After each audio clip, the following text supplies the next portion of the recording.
Hi, everyone. This is Mark Vena with Moor Insights and Strategy, speaking to you from Silicon Valley, where we discuss, very pertinent topics in the innovation and technology field. We haven't spoke for about, I would say, about 2 months because the Moor Insights team has been tied up in a variety of different things at the beginning of the summer. But now that we're at the All-Star break, and maybe we can call this the All-Star break edition, I think we have a very interesting podcast today, and I'm pleased to introduce a couple of folks. One folk I know you're familiar with, but another person that is new to Moor Insights and Strategy from a podcast contribution standpoint, and that is Iorio, who is the Director of Innovation for the IEEE organization. Those of you in the tech field know that IEEE has been around a long time and plays a very strong and important role in establishing standards for the technology industry.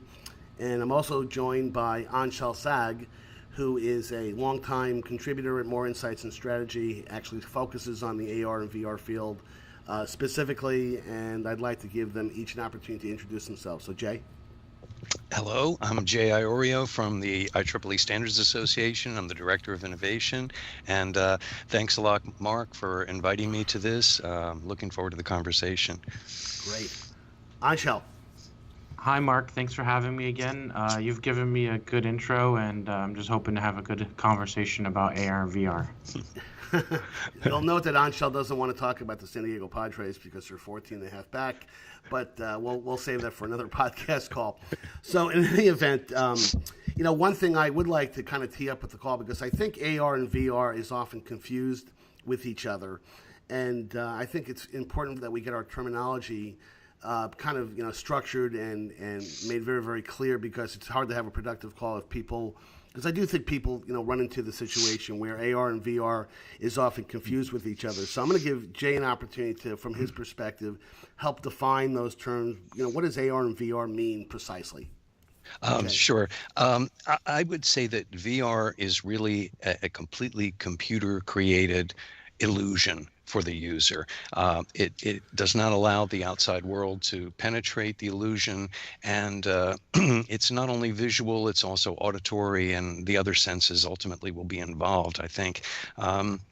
It's a completely concocted illusion, whereas augmented reality allows the user to see the real world, the physical world, but with digital enhancements, overlays, illusions, and so forth. Again, multisensorial. There's a natural confusion, I think, because they both involve illusory technologies. But from a development standpoint, there are different issues involved. And I think from a consumer standpoint, there are going to be different issues involved in terms of the way these technologies play out. There are also, I think there's augmented virtuality, and there are things along that spectrum where you have physical objects being put into a virtual world or vice versa. But conceptually, they're related, they're similar, and I have a feeling that from the consumer standpoint, ultimately, they might stop seeing the distinction between the two. Developers won't, but I think ultimately we might see it as the illusion glasses or something like that. It's a bad term, but you know what I mean. I think that's a very articulate way of kind of structuring the differences between the two. Anshel, from your perspective, how do you see the broad distinctions between those two broad categories? Well, I'm AR and VR, I like to tell people, is, augmented reality is something that modifies the world around you, while virtual reality transports you into an entirely new reality. Sometimes that virtual reality is a reproduction of the real reality that is then modified to fit whatever perception someone wants to create.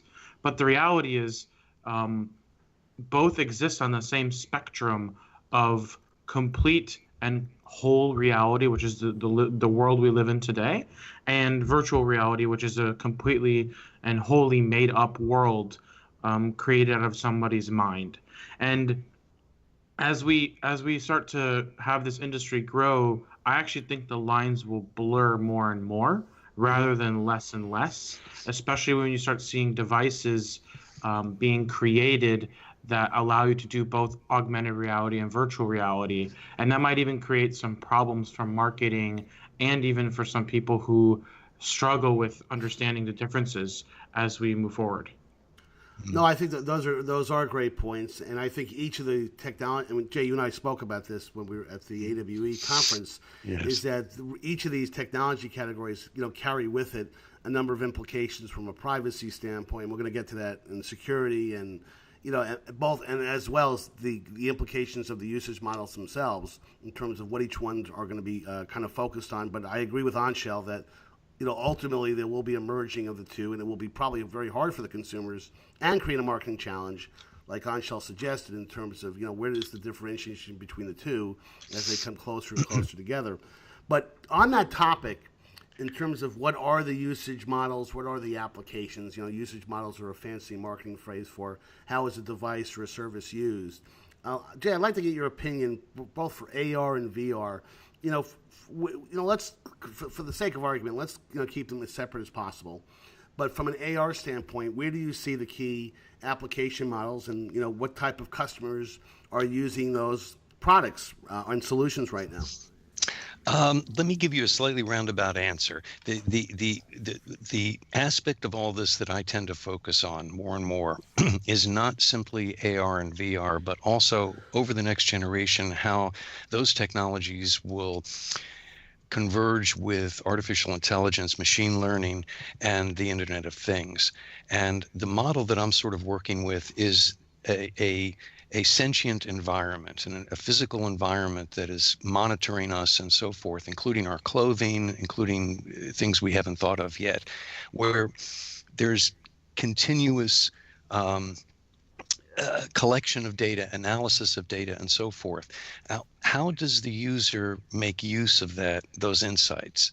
There has to be some sort of sensory component to it. And I think that ultimately what we call, let's say, AR today will be almost the display for this intelligent environment that we that we more and more live in. So from that perspective, I see the AR and VR world as very primitive right now compared to where it's going to be in a generation. We're still dealing with the specific technologies, and as as one might predict, it goes for vertical markets. I mean, for AR, for example, there are indisputably useful vertical applications for AR on assembly lines, the retail experience, various production pieces in just about every industry. And I think that stuff is very useful. Certainly the people who are using it find it very useful. And for VR, I've been dealing with a lot of healthcare people, for example, who are using VR psychotherapy for post-traumatic stress and other anxiety disorders very successfully, and so on. So there are specific applications that people are starting to use. What I have my eye on is when, in a way, the killer app, I think, is sort of a platform on which you can, if you take something like the old Second Life and combine it with Facebook and imagine that a few generations ahead where you have to wear eyewear.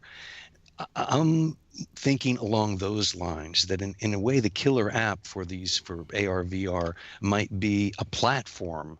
Like, I hate to use Second Life because it's an antique piece of software, but a virtual environment, an environment where we spend a good deal of our time, where we work, where we shop, we socialize, and so forth. All the social media and a lot of other things that we consider separate now would become subsumed under that.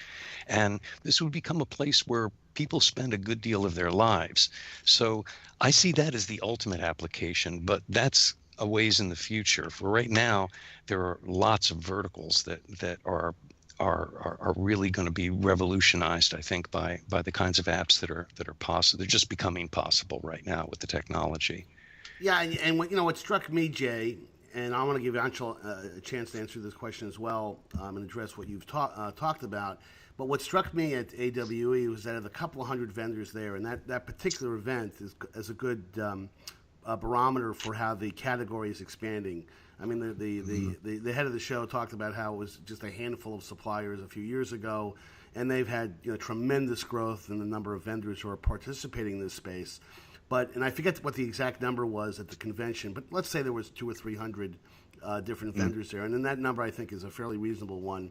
Yeah. I mean, not only is it a great expression of American entrepreneurship in that a lot of those vendors may not be around next year, which is what typically happens at these conferences. The unique thing to me was that 97%, and I think that's a fair number, was probably focused on vertical and enterprise applications. I mean, yes, there were some vendors there that were showing some interesting, entertainment, game, sports applications for VR, but ultimately, it really was an enterprise-based type of event.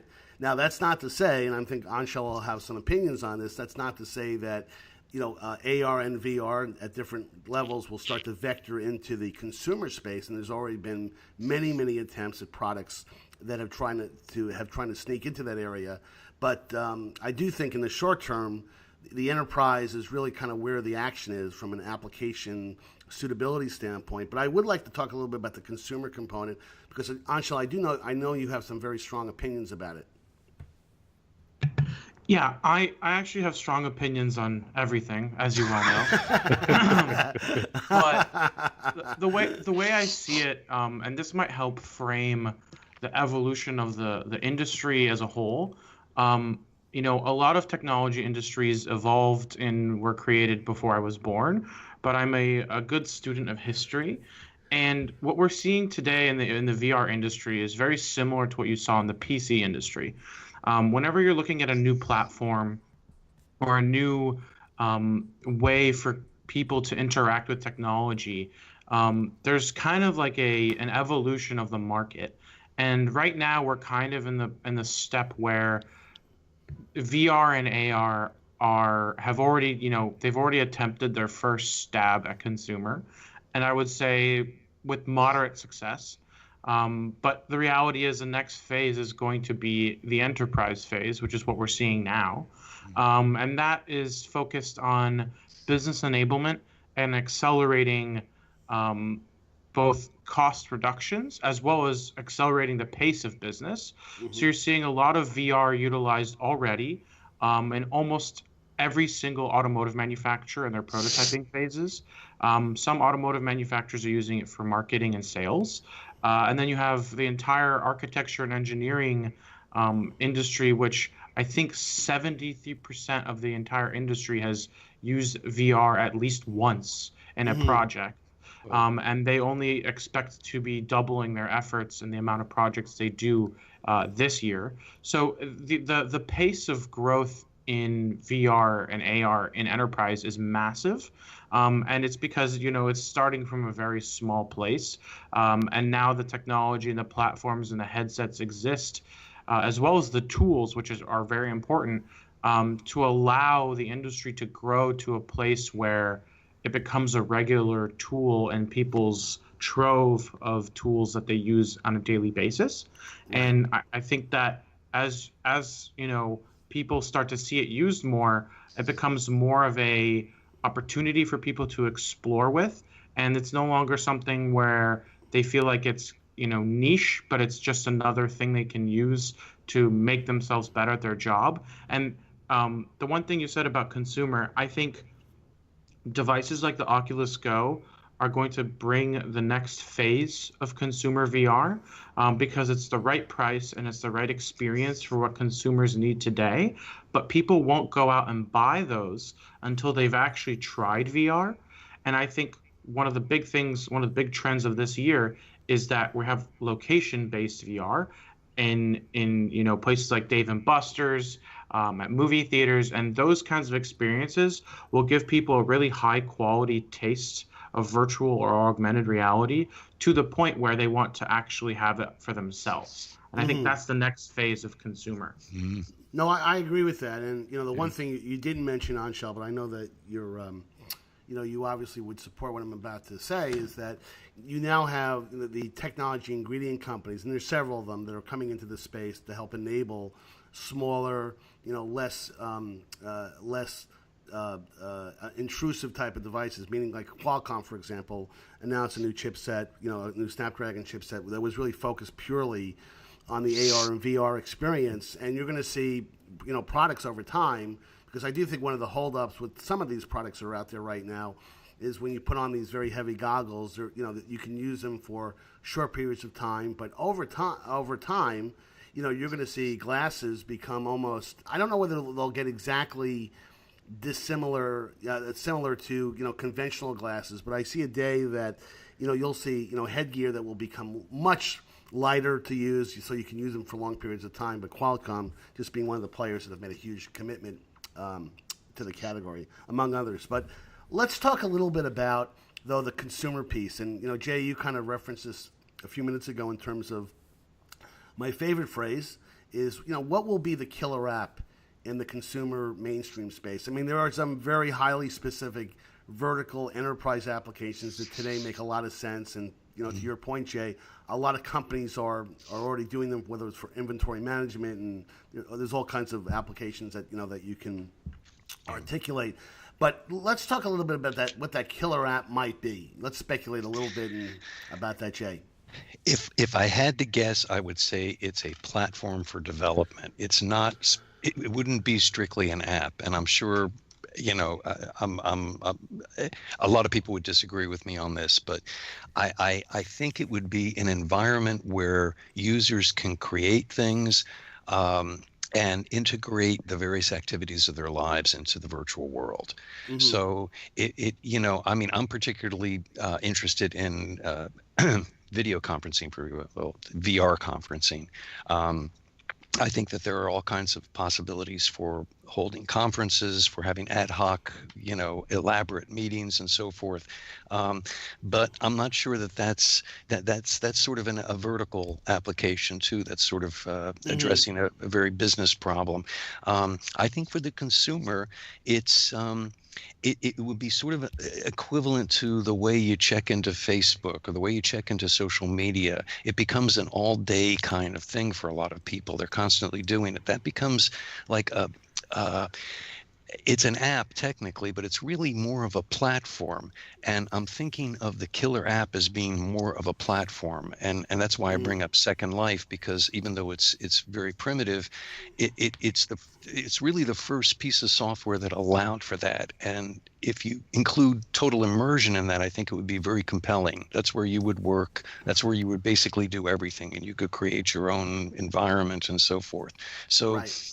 I have a feeling it's that platform that allows for creation that would be the killer for consumers.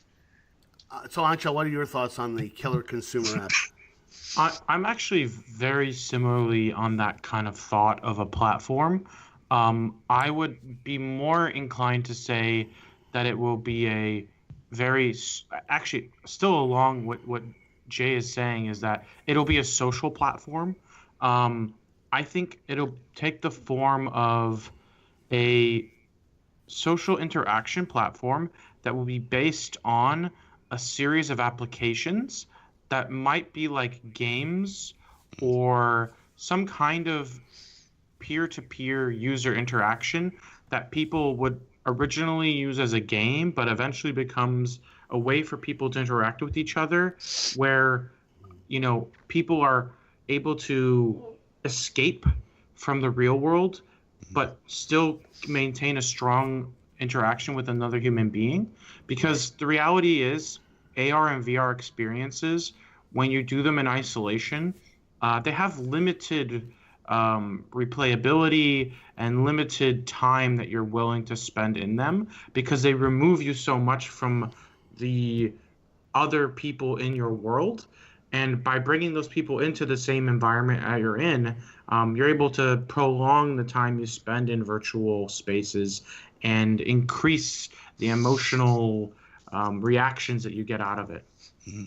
See, the interesting thing, I'll take a swing at what I really think. I'll give you a non-platform answer. What I really think where the killer app might be is, and follow me on this train of thought, is that Apple with iOS 12 is going to announce for the first time the ability to communicate with people via FaceTime with multiple individuals. Now, that capability has been around in Skype and other applications for several years, but Apple has a way of when they introduce a new feature that's been around for a while, they take credit for it and they say we invented it. But my point is that my prediction is when Apple does that, the whole idea of having multiple multiple people in video conferencing at a consumer level will be a breakthrough type of thing. It's been happening on the enterprise and commercial side forever.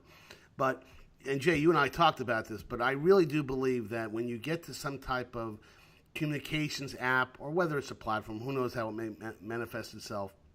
But when you're able to sit in your living room with a VR set of glasses, and all of a sudden now, not only can you see the individuals that you're communicating with, but you can have a family reunion in your living room as if they're sitting in front of you, so you can observe all the body language and have a communications experience that you simply can't have, frankly, in an audio-based type of environment, or maybe to a degree you can have that with video conferencing, although that's more a headshots type of thing. Mm-hmm. I really think that is going to be, when someone gets to that level of technology where you can have a real virtual communications experience with multiple parties, in a very familiar setting, that's going to be a big deal.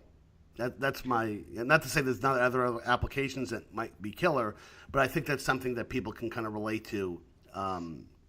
But let's talk about, though, let us talk about something that, Jay, you and I did talk about while we were at the conference, is the privacy and security implications that really come out of AR and VR, because there are many, frankly. I mean, people are getting caught up in the technology and the promises of technology, but let's talk a little bit about some of the concerns that certainly companies will have, certainly users will have, in terms of embracing this brave new world of AR and VR. So let me get your perspective on that, Jay.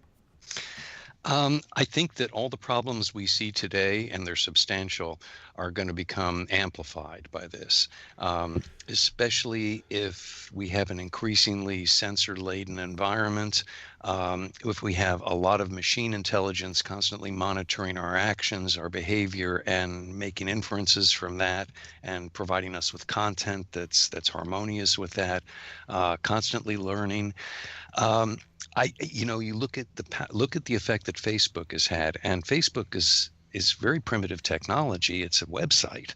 I mean, and there's no mistaking it for a website. It's a text-based website with, embedded graphics and video.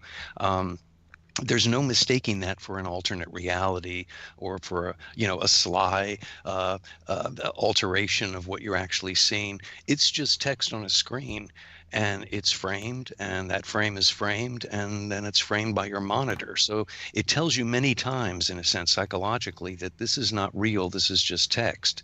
And look at the effects that it has on society, partly because of the Facebook business model, which I assume is going to continue in this realm. I think that the collection of data and the purposes it might be put to in this kind of environment definitely raise a lot of questions about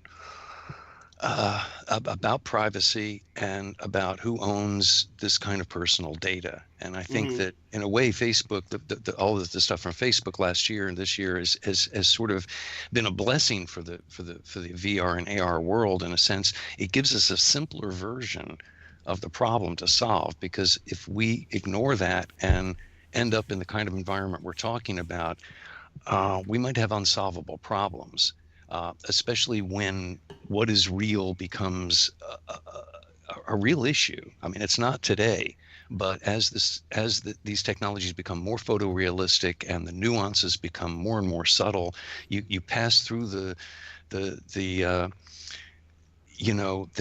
disbelief phase, and it becomes real. And the possibility for indoctrination, for subtle manipulation of a population and so forth are enormous. So right. I think now is the time to address that. No, I agree with that. And in fact, not to get into a whole discussion about fake news and all that other type of stuff that, dominates the news today, there are implications for this technology in terms of when you get to really good AR and VR, especially on the AR side, the ability to be able to fool people into different situations becomes enormous. I mean, there was a movie director the guy, the gentleman who directed Get Out, great movie. I think it's Jordan Yeah. Peele. Is the name of the actor. Yeah.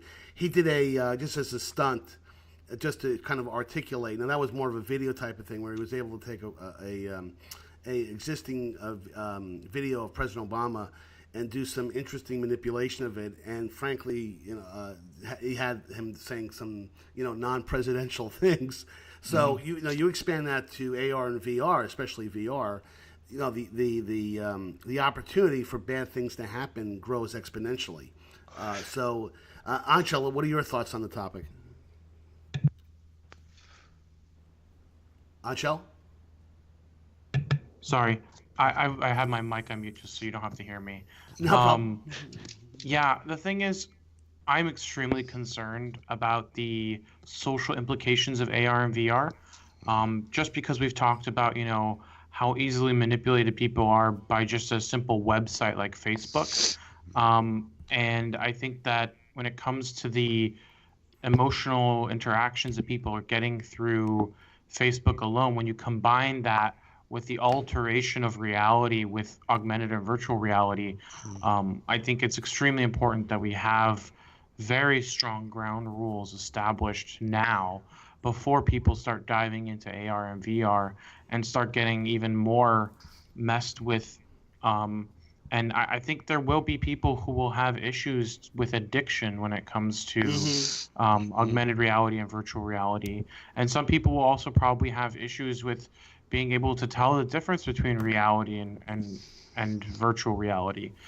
So there are going to have to be, mental health professionals that will have to be trained properly to address whatever kind of, addictions and whatever kind of illnesses might be born out of people becoming too attached to virtual reality or not being able to tell the difference. Do either of you think that, and I hate to say this, but I will be interested in your answer, do you think government oversight, government regulation is going to be needed in this category? Or can the industry self-police? No, I think some third party has to get involved. I mean, it's the interest of business to. I mean, you look at Facebook, for example. I mean, I don't want to get too much into it, but it's their business model that's causing a lot of the issues. And so, I would say that this is a classic need for regulation of some kind. And on that question, Jay, do you see? Now, IEEE, typically focuses on technical standards. Do you see IEEE ever getting into a position where they will try to recommend a set of standards on usage models and privacy issues? Do you think they could? What's the implication? I think that's a good role for the IEEE. It is a society of engineers, and they are a lot of the people who are designing this, a lot of people running the companies that are building these products. And we have a global initiative on ethics, and one of the subcommittees is mixed reality, and I'm a co-chair of that. And these are some of the issues we're dealing with, and we want to influence the industry positively to take these, in effect, to for your earlier question, to sort of incite the industry to act in a way that does not require them to be regulated, in a sense. That these are the issues. We're all smart human beings. We all understand the implications of this. Let's do something to fix it before, while we're on the drawing board. And so that I think is a very good role for the IEEE, sort of a conscience of engineering in a sense. Anshel, your thoughts? In terms of the government getting involved or some type of regulatory help is needed because the industry can't self-police. What are your thoughts on that? So I think initially there needs to be a certain set of self-policing, without a doubt. But I think that we've proven with companies like Facebook and Twitter that the industry itself is not capable of self-policing to a degree where they can prevent something like election manipulation and other types of manipulation. But, just to be relevant to what's going on today, I think it's absolutely necessary that we had, a certain amount of regulations established far long ago before this ever happened to prevent such a thing. So, I totally think something could happen of significantly greater proportions if we don't consider, what the impact of this could be. That's why I think we do need government regulation, but it needs to be in lockstep with the industry. There has to be a connection with both industries. Right. So, in the couple of minutes we have left here, and I think this has been a terrific call, by the way, let's talk about a little bit about, very quickly, let's say 45 seconds each, on who will the winners be in the AR and VR category and why? Just very, very quickly from Jay, your perspective. I can't name specific companies. I don't know. The one thing I'm pretty sure of is that the companies that are going to be doing the revolutionary stuff in 20 years might not exist today. So in terms of specific companies, I wouldn't know. But in terms of general, something that is overwhelmingly compelling to the consumer, some easy to use, lightweight, product, and again, I come back to a sort of a platform. That's where I think the basis of the kind of new industry is going to be. Great, Anshel. I think Jay is kind of on the right point. I think the winners are going to be the platforms. So you're looking at the Facebooks, the Googles.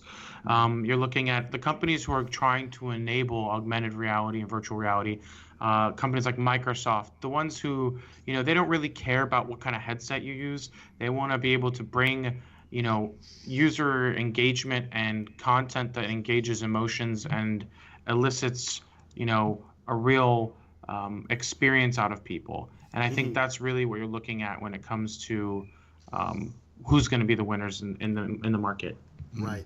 You're right. I mean, there's no question. I think the interesting thing is we may not even know, to Jay's point, who the winners may be 2 or 3 years from now. That very frequently happens in the technology industry.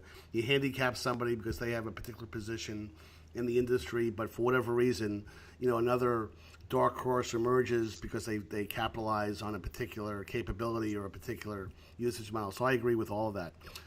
Well, again, we're out of time, but thank you, Jay. Thank you, Anshel, for the participation in today's call. Thanks for to the Moor Insights audience for listening to today's call. Please follow us on social media, our usual suspects: Facebook, LinkedIn, and Twitter. And until next time, thank you for joining us.